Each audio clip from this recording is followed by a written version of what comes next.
हमारी धरती अनगिनत कहानियां अपने अंदर समेटे हुए है। मान्यताओं के अनुसार द्वारका भगवान कृष्ण का निवास स्थान माना जाता है, जो महाभारत के एक प्रमुख पात्र हैं। उन्हें एक दिव्य राजनेता, योद्धा और दार्शनिक राजा के रूप में दर्शाया गया है। कथाओं के अनुसार कृष्ण ने एक महान युद्ध में अपनी प्रजा को विजय दिलाने के बाद भारत के पश्चिमी तट पर अपना भव्य शहर बसाने का फैसला किया। कहा जाता है कि द्वारका अद्वितीय वैभव वाला शहर था। सोने और कीमती पत्थरों से बना यह शहर कृष्ण की दिव्य शक्ति और उनके शासनकाल की समृद्धि का प्रतीक था। इसकी सड़कें सोने की बनी थीं और महल रत्नों से जगमगाते थे। चारों ओर संगीत और हंसी गूंजती थी और कहा जाता है कि यहाँ के नागरिक सुख और समृद्धि से परिपूर्ण थे। अपनी पौराणिक भव्यता में द्वारका कृष्ण के दिव्य शासन आशा की किरण और आस्था की शक्ति का प्रतीक बन गया। प्राचीन ग्रंथों में द्वारका का वर्णन एक हलचल भरे शहर के रूप में किया गया है। यह शहर बहुत ही सुनियोजित तरीके से बनाया गया था, जिसमें चौड़ी सड़कें, ऊंची इमारतें और भव्य उद्यान थे। यह व्यापार और वाणिज्य का केंद्र था, जो दूर दूर से व्यापारियों और विद्वानों को आकर्षित करता था। द्वारका के लोग कुशल कारीगर, संगीतकार और योद्धा थे, जो कृष्ण के बुद्धिमान शासन में सद्भाव से रहते थे। द्वारका केवल भौतिक संपदा का ही शहर नहीं था, यह आध्यात्मिकता और ज्ञान का भी केंद्र था। विभिन्न देवी देवताओं को समर्पित मंदिर पूरे शहर में फैले हुए थे और ऋषि मुनि और विद्वान विशाल शिक्षण संस्थानों में अपनी ज्ञान की बातें लोगों तक पहुंचाते थे।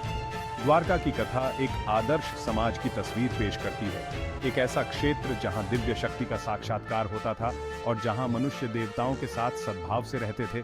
लेकिन सभी कहानियों की तरह यहां भी एक सवाल बना रहता है, इस कहानी का कितना हिस्सा वास्तविकता पर आधारित है।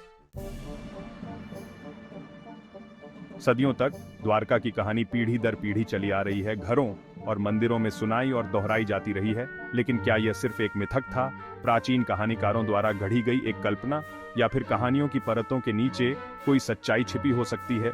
इसका पता लगाने की खोज शोधकर्ताओं को भारत के गुजरात राज्य के तट पर ले गई। 1980 के दशक में भारतीय पुरातत्व सर्वेक्षण की समुद्री पुरातत्व इकाई के पुरातत्वविदों की एक टीम ने एक महत्वाकांक्षी पानी के नीचे की खोज परियोजना शुरू की। प्रसिद्ध पुरातत्वविद डॉ.एस.आर. राव के नेतृत्व में टीम ने खंभात की खाड़ी, जिसे कैम्बे की खाड़ी भी कहा जाता है, की जांच शुरू की, जहां प्राचीन ग्रंथों में डूबे हुए शहर होने का जिक्र मिलता है। उनका मिशन पौराणिक द्वारका के प्रमाण खोजना। अतीत का अनावरण, द्वारका के पुरातात्विक खजाने। समुद्र की लहरों के नीचे पुरातत्वविदों ने जो खोजा वह आश्चर्यजनक था। सोनार स्कैन से पता चला कि समुद्र की गहराई में विशाल पत्थर की संरचनाएं डूबी हुई हैं। जैसे ही गोताखोरों ने उस जगह का पता लगाया, उन्हें दीवारों, किलेबंदी और यहां तक कि प्राचीन सड़कों के अवशेष भी मिले। इस खोज ने पुरातात्विक समुदाय और उसके बाहर उत्साह की लहरें भेज दी। क्या यह द्वारका का खोया हुआ शहर हो सकता है?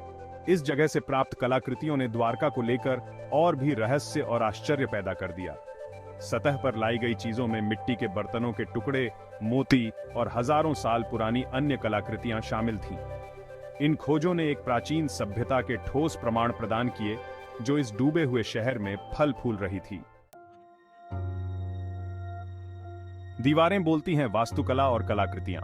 द्वारका स्थल पर मिले स्थापत्य अवशेष विशेष रूप से दिलचस्प हैं।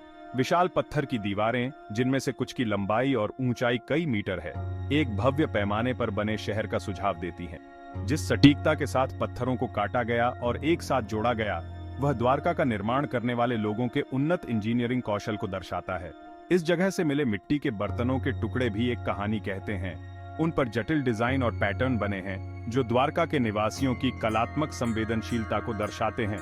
प्राचीन भारत के अन्य हिस्सों में पाई जाने वाली मिट्टी के बर्तनों की शैलियों की उपस्थिति द्वारका और इन क्षेत्रों के बीच व्यापार और सांस्कृतिक आदान प्रदान का सुझाव देती है। ये कलाकृतियां उन लोगों के दैनिक जीवन की एक झलक पेश करती हैं, जिन्हें द्वारका घर कहते थे, जो उनकी संस्कृति, मान्यताओं और व्यापक दुनिया के साथ बातचीत के बारे में सुराग पेश करते हैं। द्वारका के पतन का रहस्य, एक डूबे हुए शहर के सिद्धांत। द्वारका के डूबे हुए खंडहरों की खोज एक सम्मोहक प्रश्न उठाती है। आखिर किस कारण से शहर का पतन हुआ? कभी समृद्धि और ईश्वरीय कृपा का प्रतीक रहा एक हलचल भरा शहर लहरों के नीचे कैसे समा गया। जबकि सटीक कारण बहस का विषय बना हुआ है, कई सिद्धांत सामने आए हैं जिनमें से प्रत्येक द्वारका की पानी वाली कब्र के लिए एक प्रशंसनीय व्याख्या प्रस्तुत करता है।